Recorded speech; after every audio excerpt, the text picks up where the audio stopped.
Assalamualaikum warahmatullahi wabarakatuh. Perkenalkan, nama saya Fe'ni Oktaviani dengan NIM D1B018184 kelas Agribisnis F. Di sini saya akan menjelaskan tentang CSR atau Corporate Social Responsibility. Tanggung jawab sosial atau Corporate Social Responsibility adalah suatu konsep bahwa organisasi, khususnya perusahaan, memiliki suatu tanggung jawab terhadap konsumen, karyawan, pemegang saham, komunitas, dan lingkungan dalam segala aspek operasional perusahaan, seperti terhadap masalah-masalah yang berdampak pada lingkungan seperti polusi, limbah, keamanan produk, dan tenaga kerja. CSR tidak hanya terbatas pada konsep pemberian bantuan dana kepada lingkungan sosial, namun juga bagaimana perusahaan memperlakukan karyawannya dengan tidak diskriminatif, serta menjaga hubungan baik dengan pemasok. Corporate Social Responsibility merupakan komitmen usaha untuk bertindak secara etis, beroperasi secara legal, dan berkontribusi untuk meningkatkan ekonomi bersamaan dengan peningkatan kualitas hidup dari karyawan dan keluarganya, komuniti lokal, dan masyarakat secara lebih luas. Praktik CSR di Indonesia. Praktik CSR di Indonesia yang paling kurang mendapat perhatian adalah komunikasi. Sebagian besar komunikasi perusahaan yang menggunakan istilah CSR tampaknya adalah upaya perusahaan untuk meningkatkan citra belaka, tanpa didukung oleh peningkatan kinerja sosial dan lingkungan yang sepadan. Komunikasi dalam CSR sesungguhnya adalah komunikasi kinerja triple bottom line yang mencakup bidang ekonomi, sosial, dan lingkungan. Asumsi yang harus dipegang erat adalah bahwa komunikasi tidak boleh memberikan gambaran yang melampaui kinerja objektifnya. Dimensi sosial terbagi menjadi 3. Yang pertama, focusing on humanity and society. Upaya untuk secara sadar dan terus-menerus meningkatkan kualitas manusia, baik yang terlibat dalam proses produksi maupun yang mengonsumsi produk yang dihasilkan. Yang kedua, free, prior, and informed consent. Hak masyarakat untuk mendapatkan informasi sebelum suatu kegiatan dilaksanakan, dan atas informasi tersebut tanpa tekanan dan memberi persetujuan. Yang ketiga, grievance mechanism. Perlu membuat mekanisme bagaimana keluhan bisa disampaikan dan dicatat dengan benar, bagaimana sumber permasalahan diselidiki dan diselesaikan seperti seharusnya, dan bagaimana hasil penyelesaian dikomunikasikan dengan benar. Selanjutnya yaitu dimensi lingkungan. Manusia hanya mampu untuk mengubah berbagai bentuk sumber daya alam, bukan menciptakannya. Karena itu, sumber daya alam pastilah jumlahnya terbatas, terutama yang bersifat tak terbarukan. Prinsip yang harus dipegang teguh untuk memastikan bahwa generasi mendatang tetap bisa memiliki kemampuan untuk memenuhi kebutuhannya adalah harus dipastikannya daya dukung lingkungan tidak dilampaui oleh upaya pembangunan apapun, termasuk yang dilakukan oleh perusahaan.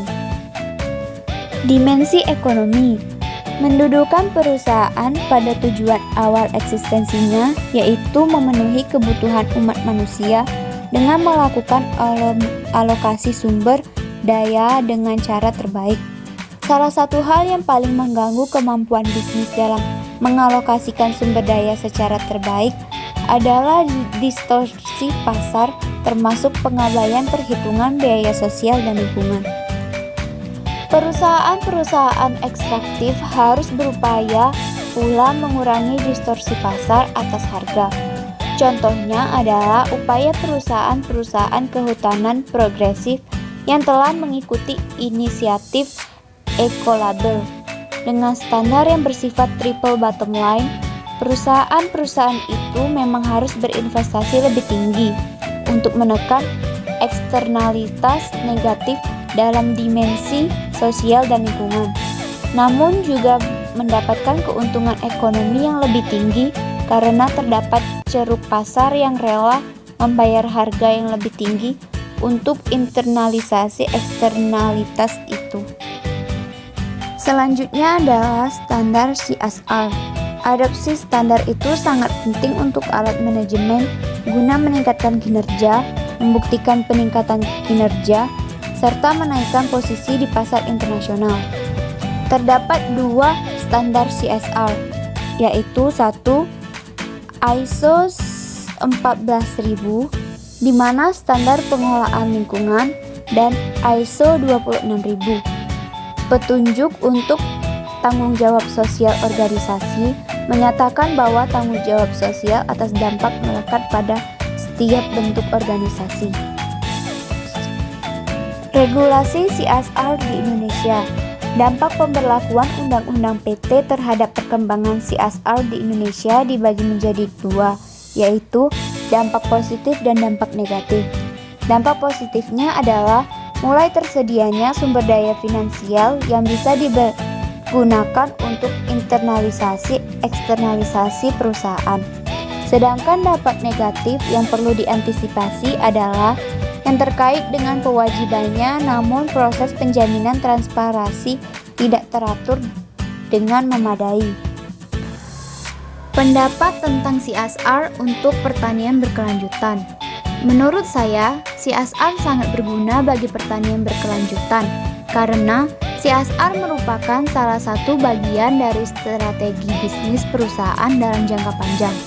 Program CSR dapat dilakukan melalui pemberdayaan masyarakat lokal yang didasarkan pada kebutuhan real yang secara dialogis dikomunikasikan dengan masyarakat, pemerintah, perusahaan, masyarakat, dan akademisi. CSR dapat dalam pengertian luas yaitu berkaitan erat dengan tujuan mencapai kegiatan ekonomi berkelanjutan atau Sustainable Economic Activity. Keberlanjutan kegiatan ekonomi bukan hanya terkait soal tanggung jawab sosial, tetapi juga menyangkut akuntabilitas perusahaan terhadap masyarakat dan bangsa serta dunia internasional. CSR yang terdapat di Sumatera Selatan. Salah satu perusahaan yang dinilai telah banyak membantu melalui dana CSR adalah PT HM Sempurna, terutama dalam hal membantu pengembangan usaha mikro, kecil, dan menengah atau UMKM, dan usaha rakyat lainnya. Usaha yang dikembangkan melalui dana CSR perusahaan di Sumatera Selatan ini harus disesuaikan dengan spesifikasi dan bakat serta produk unggulan di daerah masing-masing. Demikian penjelasan saya tentang CSR atau Corporate Social Responsibility. Semoga dapat membantu dan dapat menambah wawasan kita semua. Saya akhiri, wassalamualaikum warahmatullahi wabarakatuh.